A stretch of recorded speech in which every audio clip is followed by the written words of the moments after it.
Alrighty, we're back with another interview. On behalf of SEANTANA, Ryan Righteous, DJ Jeremiah, this is Jason Bordeaux, the Trackstarz interview. Brand new album out, So Help Me God, charted on iTunes at number 7. We have Mr. Kaleb Mitchell. How you doing, man? Yo, man, I'm good. How are you, man? Man, I'm doing fantastic, and this album is helping me be able to enjoy this beautiful day. And album did great on the charts, and we're going to talk about that. And but overall, man, this is a very solid project. Hearing a lot of good things about it, and I mean, for it to chart number 7 is great. It's overwhelming, man. I still can't believe it, honestly. So I think, and you know, probably along with the title of the album, "So Help Me God," you know, I think it helped a little bit because it definitely got it up there. But yeah.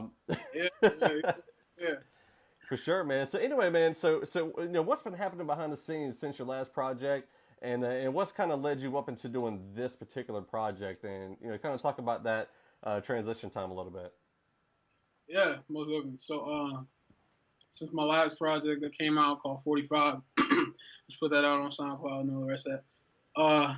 It's just been a growth period. I feel like I'm now at that age where it's the transition period where we're moving out of high school and all the rest of that, and you're entering the adult world.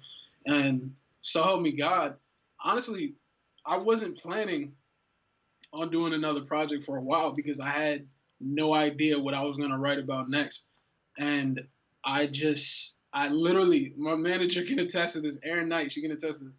I texted her one day and I was like, yo, I have this idea and I want to put out a mixtape called So Help Me God. And she was like, all right, man. Like, she was with the idea and all the rest of that. And in a month's time, it was finished. And she was like, how in the world did you do that? I was like, hey, I was just telling my story. So it just flowed out of me. And So Help Me God, the entire concept of it is, you know, this is the part where faith and hard work go hand in hand. And this project is for, you know, the dreamers, the creatives, you know, the people who feel like they're sidelined, but they want to get something out of them and they may not have that voice.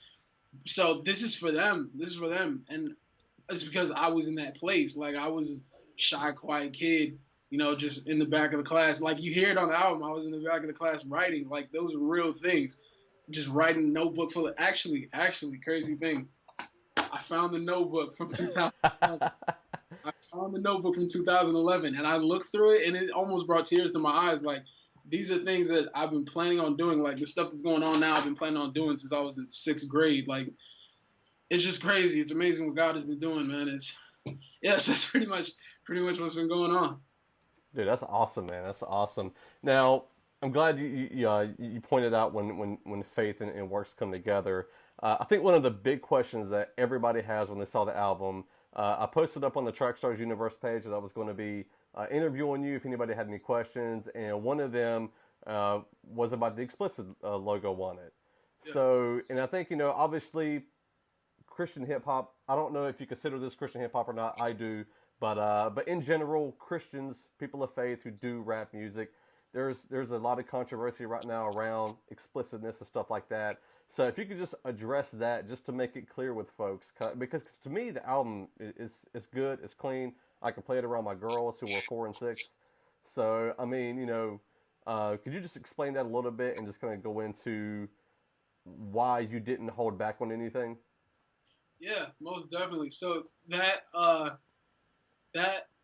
the idea to put the tag on it, because honestly, it could have gone without it. I censored what the only word that was considered a curse word, I censored. Right. And the N word was used on the project within context of my life story. I said teachers did me dirty, kids would call me nigger.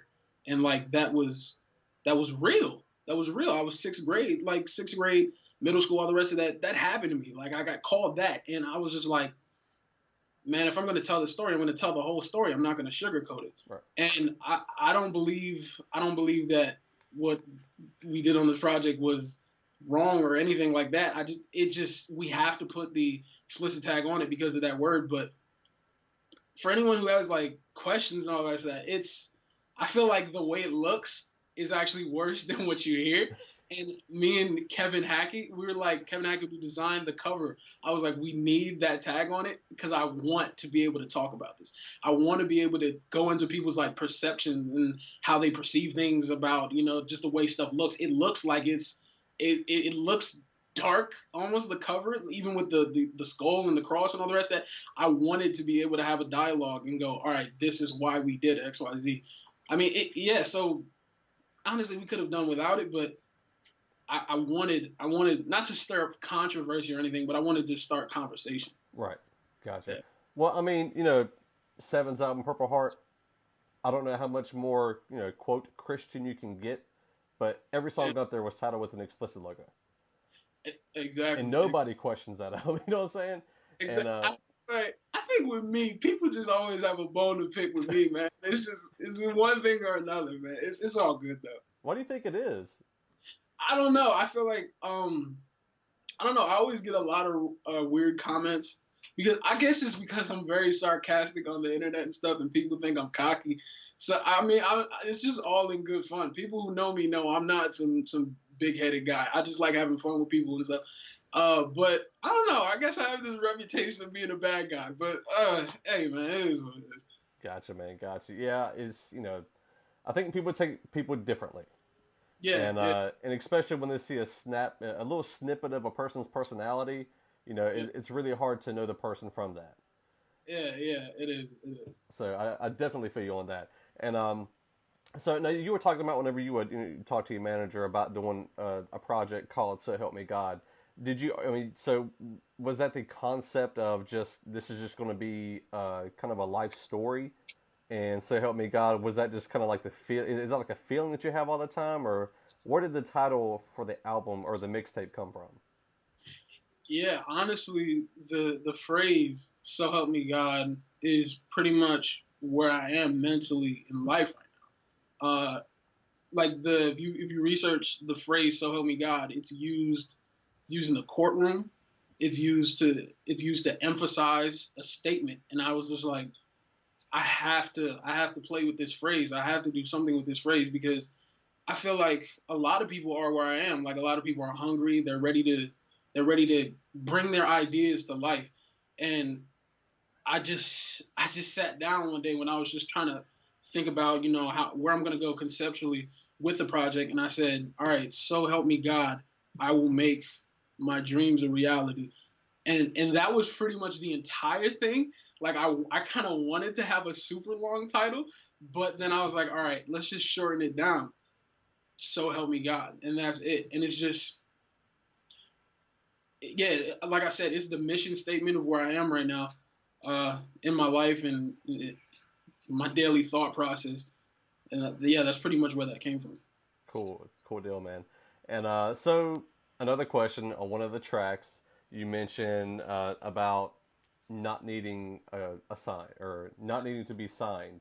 So is that something you're not looking forward to? Would you rather stay independent? And what a lot of people are going to wonder, what did he mean by that?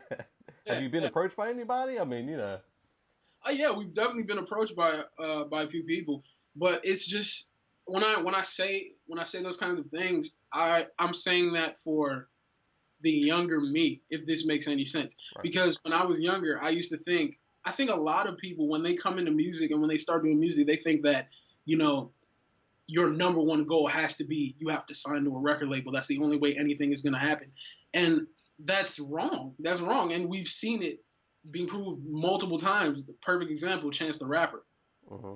Like, all the things that he's been able to do is just incredible. And he's been such an inspiration to me. Not only as a musician, but as a businessman. And it just kind of, I don't know, it just comes out of me in different ways. Like, come on, man. It's more like, I'm not saying it like, forget all these labels, all the rest of that. I don't want to sign to anyone. That's not what I'm saying. I'm not opposed to anything, but right. Each situation just has to be right. Gotcha. I understand that, and I respect it for sure. A lot of people right now are really, I mean, even though you said you're not really dodging it, but there are a lot of people who are dodging getting signed.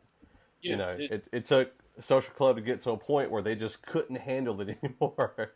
But I mean, going independent, it's just one of those things where I think it's still so new that people are still kind of trying to figure out, well, what should my goals be with my music?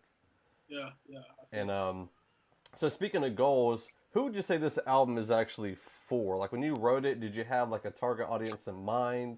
Because I definitely feel like it does fit that 16 to 24 market, just because you talk about some of these changes and the way you feel. Who'd you kind of have in mind whenever you were writing this album? Yeah, I definitely when I write music, I definitely want my music to be palatable to everyone. But on this project particularly, it was written for my younger self, but because I knew there were so many other people like me, and I thought like, okay, looking back, hindsight, they say hindsight is 2020. So I'm like looking back, what did I need to hear? What kind of encouragement did I need when I was 11 years old and just starting to write music and all the rest of it? I thought about all those situations. I'm like, wow, it would have been crazy to hear. Yes, man, you're halfway there. Keep going, bro. Like, I needed that. So I was just like, it kind of sounds selfish, but it's really not. It was for my younger self because I knew there were a million other people in my position. Right. So that's pretty much who I wrote this project for. So it was pretty much a letter to yourself. Yeah, yeah, and in the project, you can kind of hear it goes back and forth between 2011 and present day. Like it starts off the song All Black. That's a dream. That's me being young, dreaming about, oh man, when I get on, I'm gonna flex on all these people, blah blah blah. And then Get It comes on and reality sets in. And I'm like, all right, man, I have all these dreams, these goals, these ambitions. I have to get to work. And that's pretty much how that album plays out. Gotcha. So keep pushing through the album, man. I'd love to just keep going on this trail through the album and talk about it. Another Day, Another Dollar is probably one of my favorite songs. Even though it's kind of shorter, I was hoping it was going to be longer. But yeah, I definitely did that on purpose. Everyone that's heard that got so mad at me. They were like, what are you doing? Where's the rest of the song? And I'm like, listen, man, it's all a part of my plan. It's all a part of my plan. So I decided to make that song, and actually, it was even shorter than that, technically, because that wasn't the original pitch the song was recorded in. It was slightly faster, so I slowed it down because I wanted it to be the sort of the darker undertone to the song Get It. So pretty much the themes of those songs are one and the same, but Get It is, oh man, this is the motivation, this blah, blah, blah, blah, blah. And the darker part of it was Another Day, Another Dollar. And it's just like, all right, this is why I have to strive so hard for this. It's like, I'm talking about some of the struggles like we go through, even my family has gone through and all the rest of that. And I'm just like, these are the things that are driving me and pushing me forward. And I won't let these things hold me back. So, yeah, everyone that's heard that song got so mad. They were like, where's the rest of this? And I want to kind of make that Another Day, Another Dollar an ongoing series. So I didn't want to give people an entire 3 minutes of fleshed out song. So, yeah, that's pretty much how that happened. okay, good. So that was just a teaser for the rest of it. Yeah. So in yeah. reality, it's going to be like a 15-minute song, right? We're going to keep that going, yeah. Gotcha. So 18, is that just talking about where you are right now, or? 18, I wanted it to be almost like a play. Like I wanted it to be a dramatized, I guess, version of occurrences in my life and all the way up to where I am now mentally.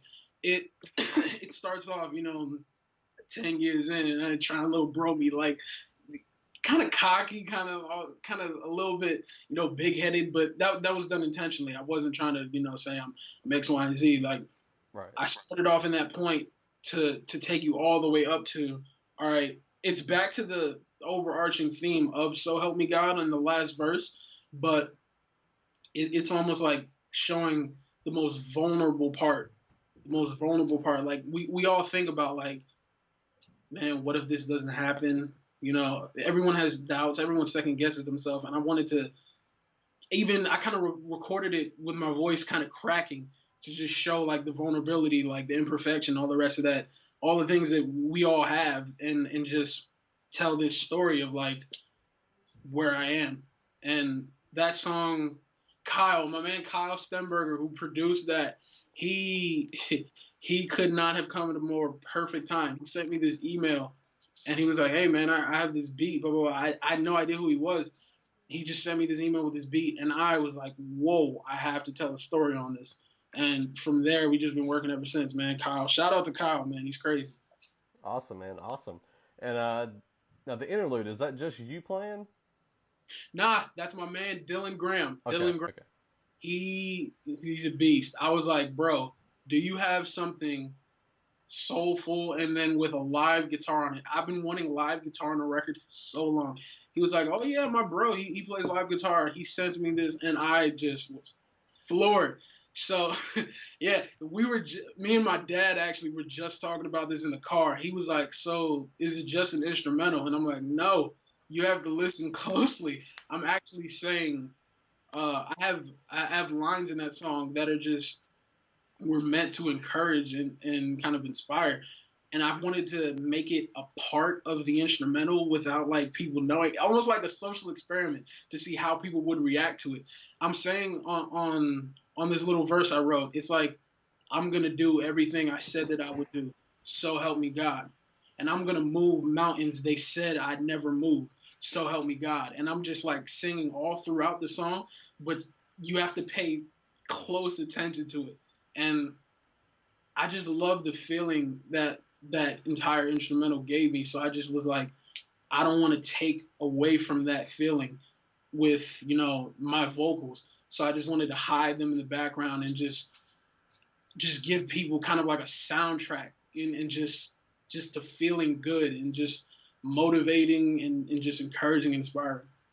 Gotcha. So you would say in this particular song, I mean, in most of the music, it kind of goes this way anyway. But you know how they say that that your vocals should be a part of the instrument. It should be Yeah, another instrument in the track. yeah, So your voice really was that in this one because it's not, you don't have that overpowering, just listening to the vocals. yeah, yeah. That's something I was actually thinking about. It's crazy you said that. I literally said I want to make my voice an instrument on this song. I don't want it to be vocals beat. I want it to mesh with every synthesizer, drum, everything. I wanted that entire interlude to just be one like piece of art. Yeah, we worked, man, because whenever I first heard it, I was thinking to myself, I always think this anytime I hear just the instrumental on a song, and Mm. but I always wonder like somebody's going to try to take this, and they're going to rap over it and put it out. I guarantee it. I I mean, guarantee. I mean, it's already kind of happened with a couple of other songs. So I mean, hey, it is what it is. Gotcha, gotcha. So Bruce Wayne, man, the saga. So you linked up with him and did Bruce Wayne. Yeah. So the crazy part about this song is that I was on Instagram one day, and my man Kyle sent me this beat, and he just didn't know what to do with it. He gave it to me, and I was just like, I have no idea what I'm gonna do with this. So I got on Instagram one day, and I was just auto tuning this like little freestyle, and I was like, yeah, I'm a Bruce Wayne, and I posted as a snippet on Instagram. I was completely kidding. I did not intend to make that a real song, but people went crazy. They were like, yo, drop this. This is hard. I was like, I haven't even written a verse of this. Like, I was just kidding. So I ended up writing a verse and then polishing up the hook a little bit. I was like, I have to get my man Saga on here. Like, it's crazy. We've known each other since like 2014, 2013. So it was only right that he gets on my first like official project. So yeah, that's pretty much how that whole song came about. That's awesome, man. I love that song. I'm a Batman fan, for Yeah, sure. Even though behind me I got Civil War 2 up there, my Batman poster's on the other side of the room for anybody who's watching the video. But yeah, whenever I saw that and I heard it, I was like, yeah, I gotta listen to this a couple more times just to word. get that right feel. Now with Role Model, I thought this song was interesting because there have been times in my life where I felt like, I don't want anybody to look up to me because I am flawed. I am, I make several mistakes. What was kind of your take on this song? Exactly that. Exactly that. I I wanted to write a song for not only myself, because obviously I go through this just like everyone else does. I wanted to write a song, for the, maybe it's a public figure or celebrity, whatever you call it, but this person, has people looking up to them, has, people always singing the praises and just giving them accolades and all the rest of that. But inside, they feel horrible. They've almost tormented. It's just like, how can these people look up to me when I'm just so flawed and imperfect? And I wanted to deal with that because that's a very real thing. It just, it can eat people alive. It can eat people alive. And I wanted to separate it. Actually, Role Model Part 1 and Part 2 were supposed to be one song, but I decided to separate them because I knew some people would love that aggressive, like rock style, and I know some people would love that popish, like R&B-ish kind of style. So I just wanted to separate those two and give people the choice, whatever you want to listen to. The entire album is pretty much set up like that, with whatever song you feel like listening to. That's why even 2011 is separated from the song Key to the City.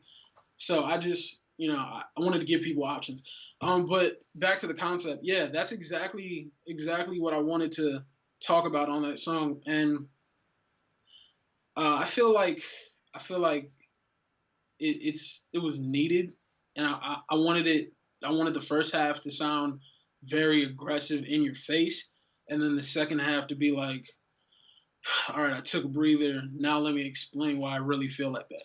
So yeah, that's pretty much how the Role Model series kind of got started. Yeah, it did kind of feel that way. It felt like you had that beginning with the part one where you were just kind of, just kind of putting it out there, and then, you did break it down a little bit more in part two. So to me, I did think it was very creative in the way, you know, the transition between the sounds, Mm, as you yeah. explained. So 2011, what's that all about? Yeah. So this is where it breaks. Where I kind of, okay. So then let me explain this entire thing. So it's kind of, I kind of wrote the project in the form of a play, and I wanted it to be like this entire screenplay you hear in your head. And 2011 is where I break the fourth wall and I'm talking directly into the camera. All right, let me bring you up to speed. So all of these things have been happening from 2011 up till 2013, and let me just stop right now and just explain. All right, the year is 2011. I'm walking and I just start narrating where I was, where I pretty much, I guess you could say, I decided, I wanted to become a rapper. Even though I've been like making little kiddie R&B songs and stuff since I was 8 years old. So like, I honestly, I have been doing this for like 10 years, but 2011 is when I was like, all right, this rap thing is definitely the route I want to go. And it's just a story about how, I would be in school, walking around, head down, headphones on, and my notebook open, just writing ideas and stuff, and just how unreceptive and just like how judgmental everyone was. It was like, yo, you're a loser. You're not gonna be XYZ. Who do you think you are?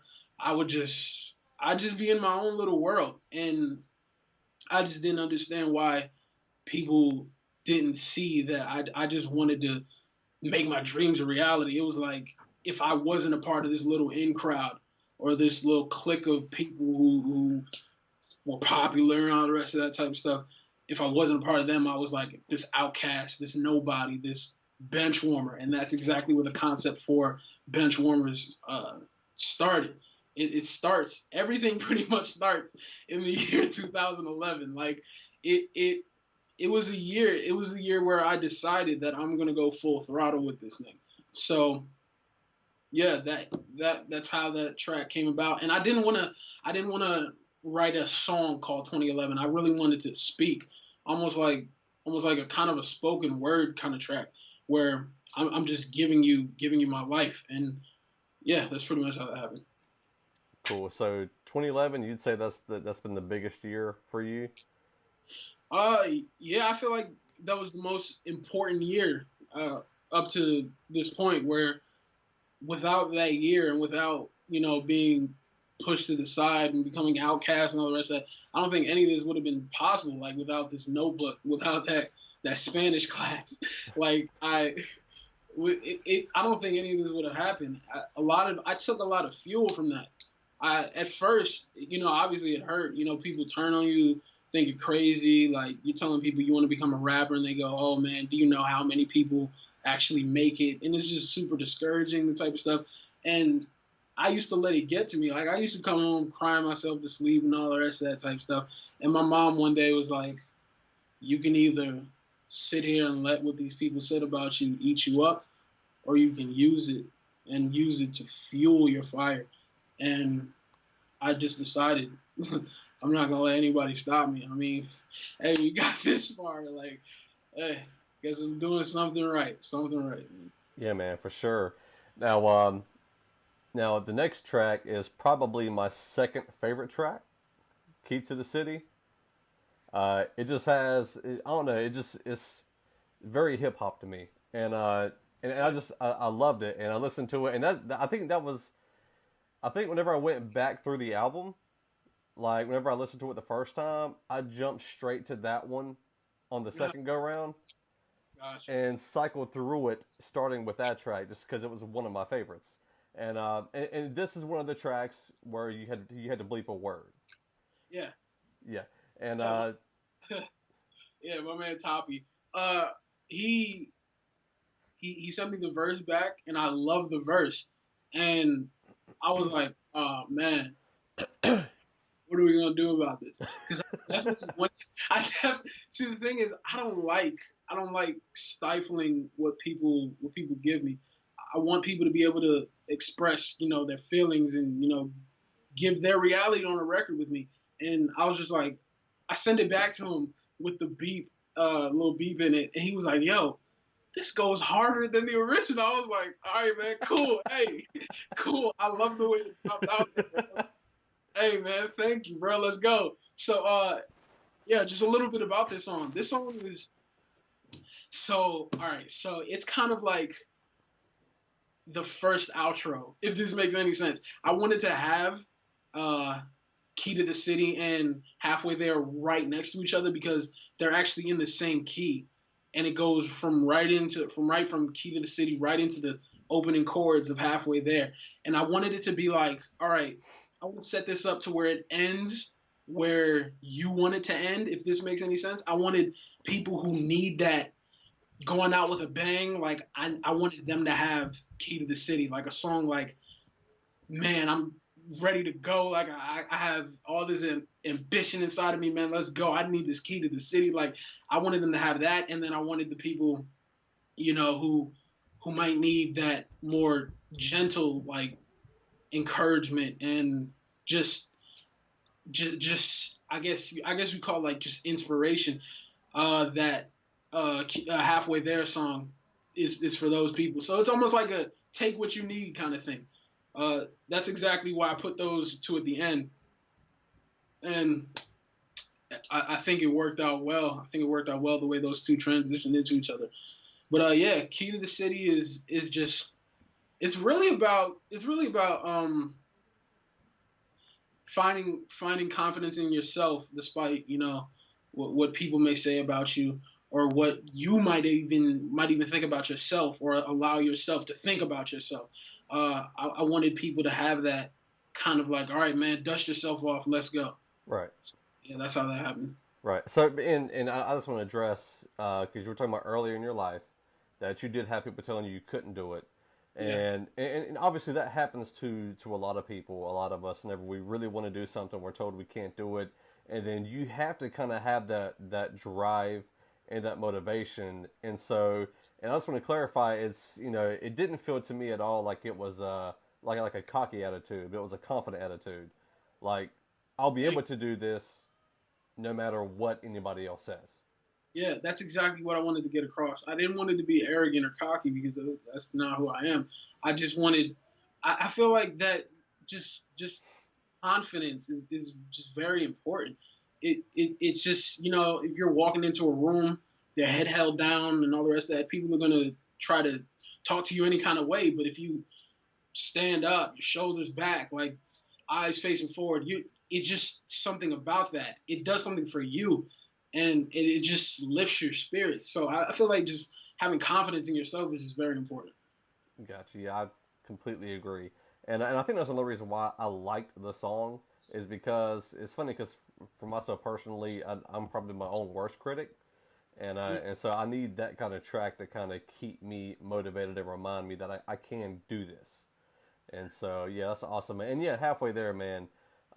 Super great song, and it kind of it almost the way it ended out the album kind of reminded me of Calling the Messengers from Lecrae's Anomaly. It kind of felt like that. So for me, it did end on that high note. I feel that. I'll take that as a compliment, man. I appreciate that. So, yeah, a little bit about this. So, I knew I wanted to make the outro all completely myself. So I was just messing around with this little chord progression, because I actually do play keys. I've been playing the piano since I was like 5 or something like that. And I just was like, I haven't done that in a long time. I've been doing a lot of, either boom bapish or trap sounds and all the rest of that, and I haven't really done anything that utilizes my piano skills, I guess. So I was just like, what am I gonna do with this? What am I gonna do with this? Just had this little loop, and I was like, all right, let me just try to build this entire just sonically pleasing outro. And yeah, that's pretty much the story of it. I wanted to leave on, a note of encouragement to the listeners. And I knew I had to get a female vocalist on there. So I actually asked my dude, Juice Bangers. I was like, bro, do you know anyone who can sing? He was like, Marissa Jerome. I was like, bet, let's go. She came through and just knocked that out completely. It was just crazy. The first time hearing her, even her rough draft was just, wow. I just was so blown away by this entire thing when I heard it come together. Like, it was emotional for me making that song, because that's a song that I needed to hear. Even to this day, I still need to hear, because there's days, there's times where I get down on myself, and I just, forget how far, God has brought us. And I need to hear that sometimes. So that's definitely my favorite, hands down, on the project. Yeah. Awesome, man. So yeah, if anybody has not checked it out yet, you need to wake up and go check it out for sure. And yeah, so and again, like I said, it hit iTunes at number 7. And you told me a little bit before we got started that you had an incident when the album dropped. Yeah.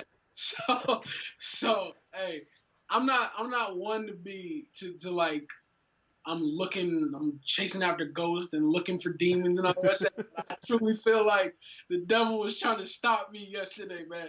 I looked at the time and it was getting ready to drop. And actually I was on the home screen of iTunes. I was looking at the album, and it switches from the yellow pre-order thing to purchased. And I was like, whew, my heart's racing, it drops. All of a sudden, my phone blacks out, and I'm in the dark for 30 minutes. I don't know what's going on. My computer's acting up, and I'm just like, yo, not now. Not today, Satan. This is not the time for this. I was running around like a chicken with my head cut off, trying to get a charger, trying to plug it in the wall. And then it finally comes back up. I'm reading text messages like, bro, you're charting. Whoa, what's going on? Man, it was crazy. It was a crazy experience. But yeah, that was wild to me. My heart was racing. It's even racing right now telling that story, because I was just terrified. I was like, yo, I cannot lose my phone right when my album drops, man. I can't do that. So yeah, that's what happened, man. Yeah, that's hilarious, man. I know. I mean, I just couldn't imagine, like, being in the dark for 30 minutes. Like, because I know, I mean, I've never put an album out, so I don't know what it's like to try to follow the charting or whatever. And but I know it's really important to check it out at the very beginning, because you're anxious to see how it's received. Yeah. And yeah, man. So what kind of feedback have you gotten from people, man? I mean, other than what I've told you, which I think the album's phenomenal. And but I mean, What have you heard so far? Um, it's just been overwhelming. It's just been when I release a project, I try to have no expectations because I don't want to be like, all right, man, I want people to tell me this is the greatest thing they've ever heard because, I mean, I don't know. I just feel like that's kind of cocky or whatever. But Right. I just give it to the people and just let them decide. So each time I've put out a project, that's just pretty much been my thought process, and just every time it's just been this overwhelming just wave of just support and love from the people who are listening. They said that I've actually heard people say this is the best thing that's come out all year, and that's just incredible to me because there's been some crazy stuff that's come out this year. For people to say that about me is just, oh man, it lets me know I'm doing something right. And again, I just want to thank God for everything that's been going on, man. It's not my doing. It's not my doing at all. I just want to thank God for everything that's been going on. Yeah, man. And so you're 18, and Yeah. you dropped this album. And so, is there any kind of pressure that you feel with that, like being I mean, you're not super young, but still being a young cat coming up, and I mean, once you chart at a place like number 7 on the hip hop chart, I think people look to see how serious you are, and you're getting ready to graduate. You said you're getting ready to graduate. Yeah, getting ready to graduate. Yeah, I mean, congratulations on that too. That's, Like, I mean, so having this kind of success on top of that, that's a really huge thing. And so, is there any kind of like weird pressure that you might feel from being a young artist coming in and charting this well? yeah, I actually do because every time I sit down like to create something. I wanted, I always wanted to be able to beat what I've done before. And I feel like if you're not trying or striving to be better with everything that you do, what are you doing it for? I just feel that it's not even really like a pressure. It's more like a motivator to me. I just wanna be able to surpass, all right, and keep progressing with everything that I do. So yeah, it's definitely pushing me. It's definitely pushing me, and just actually hasn't even set in yet. It's not really hit me yet what's going on, but uh, I feel like in a couple, maybe a week or two, I'm gonna be like, whoa, what just happened? And yeah, it's gonna push me. It doesn't really intimidate me, really. It just gives me, all right, this is something to aim for. Let's just get higher this time. Let's just do bigger and better things like each time we set out to do something. So yeah, that's pretty much how I view that. Okay, so it's kind of on yourself, not really from anybody else. Yeah, yeah, yeah, it is. Yeah. Gotcha, gotcha. Cool deal. So, what would you say at this point is really your next step? Are you looking at touring, or what do you got coming up next that people can be on the lookout for? I don't want to give too much away yet, Okay, but okay. yeah, I don't want to give too much away, but we're definitely planning hitting the road soon, and yeah, I don't want to Okay. give too much away yet, but yeah, we're definitely planning on hitting the road soon. Awesome, awesome. Now, just a little bit of personal, people kind of get to know your flavor a little bit more. Who is one of the artists right now that you really look up to in music, whether it's CHH or in the secular realm? Hmm. Um, I know you art, mentioned Chance earlier. yeah, definitely, Chance is one of them. Um, John Bellion. John Bellion is an incredible all around musician to me. Uh, from production. If anyone, you guys, anyone watching this or listening to this, search John Bellion, The Making of, and he has a YouTube series of him breaking down how he made his song. Bro, bro, dude's a genius. He's a genius.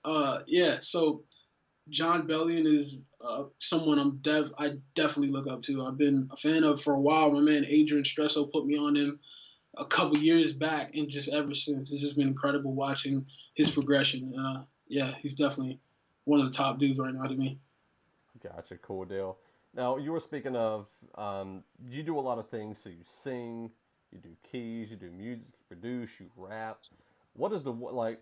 If you had to pick one to kind of be like what you loved doing the most, if there is something, what is it? Is it rapping, kind of singing, harmonizing, or doing the production? Because I know on the side you do sell beats, right? Yeah, yeah, I actually do. I actually do. I've actually kind of slowed down with beats because I was just working on this project and all the rest of that. But um, man, man, it's weird to think about because I always do all these things at once. Right. So it's just like an entire one deal process. But I think it would definitely have to be rapping because from the moment I heard or I remember hearing somebody rap and just even watching like rap battles and people just how creative you can get with words. It's just something that fascinates me and I'm just in awe of even to this day. I'm just such a fan. So definitely rapping. Awesome, man. Yeah, I know. I heard you talking about in a previous interview. You were talking about you were a big fan of sorry, Eminem, and how he kind of, all the different things he could do with words and bars and everything. He does not get enough credit for the the way he can manipulate a word. It's just a fact. He does not get enough credit for the things that he's done with words and just how crazy like his thought processes are and how he'll attack a verse or a cadence or something like that. He's one of the people I definitely look up to as an MC, lyrically and all the rest of that. It's just unmatched, unmatched. Gotcha. Yeah, and it's funny because I've heard people say that he's overrated, and then Yeah, some people say he's not given enough credit, and I so it's a lot. Yeah, that's how you know there's two completely different types of people out there. Uh, yeah, for one to say overrated, one to say underrated. It's so hilarious. Now, yeah. now, if you could do a project with anybody, if you could do like a project with one other person where you teamed up, who would that be? Anybody in the history of music? Can I name two people? Yeah, that'll work. Okay. Um, Kendrick Lamar, Michael Jackson. I Uh, felt like Michael Jackson was going to pop. I wasn't sure about the rapper because I figured yeah, it'd be a rapper and a singer. yeah. Listen, a lot of people don't know this about me, but growing up, I was the biggest Michael Jackson fan alive. You, anyone who knows me personally and knows my family will attest to this. I had the glove. I had multiple fedoras. Let's be clear. I had multiple fedoras. I would I would roll my pants up with the white socks. I would practice the moonwalk daily. Like Michael Jackson was just such an inspiration to me. He's just from his overall just persona to his stage presence, the way he can just control a crowd and just not let alone his musical abilities, his vocal abilities, ridiculous, but just his performance skills and just him as a person, just the mystique and everything around him. I was just such a fan of Michael Jackson.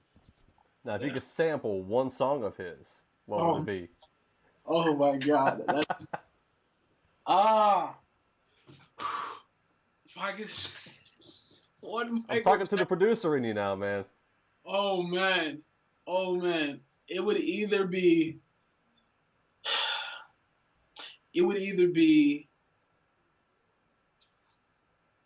Human Nature, just that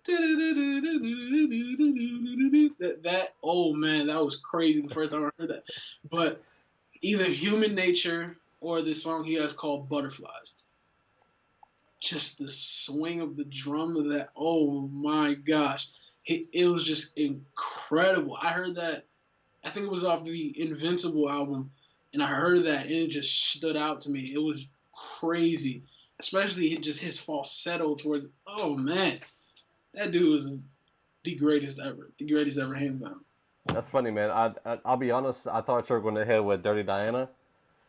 Mm. That was actually one of my favorite songs, and FMG, actually the Trackstar music group that they had, they did a Independence Day mixtape, and it had that on it. And Oh, when I really? heard it, I was like, man, because I mean that really was one of my favorite songs growing up, Dirty Diana, and Mm. so yeah, I really thought you were going to pick a bigger song, man, but I think it speaks to your creativity as well, that in your in your fandom of all of his music, because a lot Yeah. of people may not know those songs. Yeah, So, yeah. I feel like, well, Human Nature was off of Thriller, so and Thriller was his biggest album. right. But Butterflies was off of Invincible, and that album, a lot of people said they didn't like it, and I was just like, "What are you talking about?" Like, just I like how he went from kind of like super popish to this just R&B groovish kind of sound, and that song Butterflies was incredible to me, and just the beautiful chord progression over it just crazy, crazy. Gotcha, man. Gotcha. Man, I appreciate you sharing a little bit of your personal taste with us as well, because Oh, man. a lot of times, we get to know about an album and we get to know about, the breakdown and everything. But sometimes, the fans just want to know just a little bit more. And I appreciate you sharing all that with us, man. And Thank you for having me, man. yeah, man, we really appreciate it. Where can people hit you up at, man? Hey, they can hit me up on Twitter at Kaleb Mitchell, Instagram at Kaleb Mitchell, even Snapchat is I'm Kaleb Mitchell. That's I am Kaleb Mitchell. Um, Pretty much Google Kaleb Mitchell. I'll pop up. I'm everywhere, man. Awesome, man. Awesome. Well, I really hope this album continues to climb. I know typically the first 24 hours is that sweet spot, and Yeah.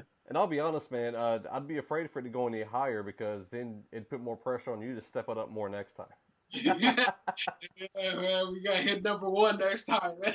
Did you ever feel like that? I mean, because it's like, because I mean, I kind of do the same myself. Like, let's say, because I do podcasts, and so I'll listen to or I'll put a podcast out, and it seems to be doing really well. Then I feel like, man, if the next episode doesn't do as well, Mm, like I'm gonna feel kind of down, and yeah, so it does kind of put a little pressure on. But at the same time, pressure makes diamonds.